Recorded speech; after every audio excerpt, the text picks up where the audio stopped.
Je signe le manifeste de la LNI parce que la LNI est une de nos plus belles créations.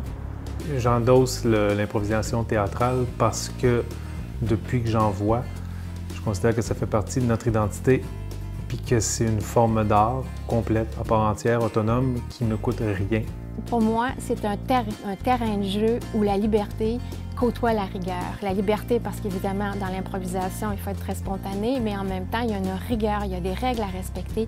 Et ça, c'est important qu'on apprenne ça.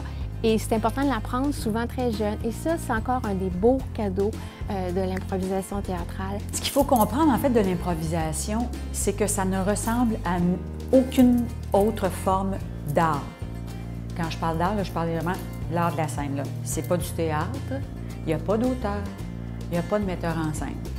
L'acteur se commet avec son courage et son imaginaire à tel point qu'il ne sait pas ce que ça va donner. Il se présente devant le monde avec tout le désir du monde de communiquer des choses. Je connais la LNI depuis ses débuts. Je pense que c'était en octobre 1977, alors que ma femme et moi, on assistait au premier spectacle de cette troupe de théâtre, j'ose dire, qui avait lieu à ce moment-là sur l'avenue Notre-Dame. Et on l'a suivi pendant des années. Pourquoi? C'est très simple. C'est que d'une part, il y avait beaucoup de spontanéité dans ces spectacles-là. Deuxièmement, pour être capable de jouer de l'improvisation, laissez-moi vous dire qu'il faut être un très bon comédien. Et ça a été aussi une belle école pour les comédiens. Voilà pourquoi j'endosse le manifeste, évidemment, de la LNI. Comme président d'une organisation sportive, j'apprécie particulièrement ce genre de spectacle qui a une mise en scène sportive. Bon, j'aimerais mieux que ce soit une mise en scène de football, mais ça, c'est une autre histoire. On parle souvent des dommages collatéraux, mais je vais vous parler des bénéfices collatéraux. Et celui qui me vient tout de suite à l'esprit, c'est de se dire que la LNI a fait des petits dans les écoles.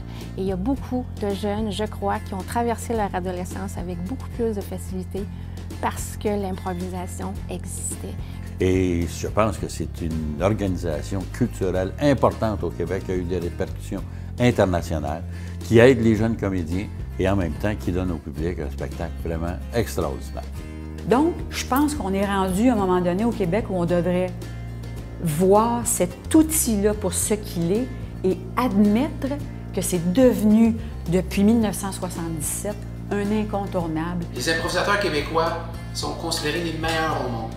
Alors, donnons-leur les meilleures conditions au monde. Dans un monde où tout est cadré, formaté, où tout doit être dit, prévu, organisé puis policé, c'est un des rares endroits qui reste encore où il y a de la vraie création. Je signe le manifeste de la LNI parce que c'est un lien social et que de l'école primaire jusqu'au centre pour personnes âgées, l'improvisation crée des liens et rend les gens heureux.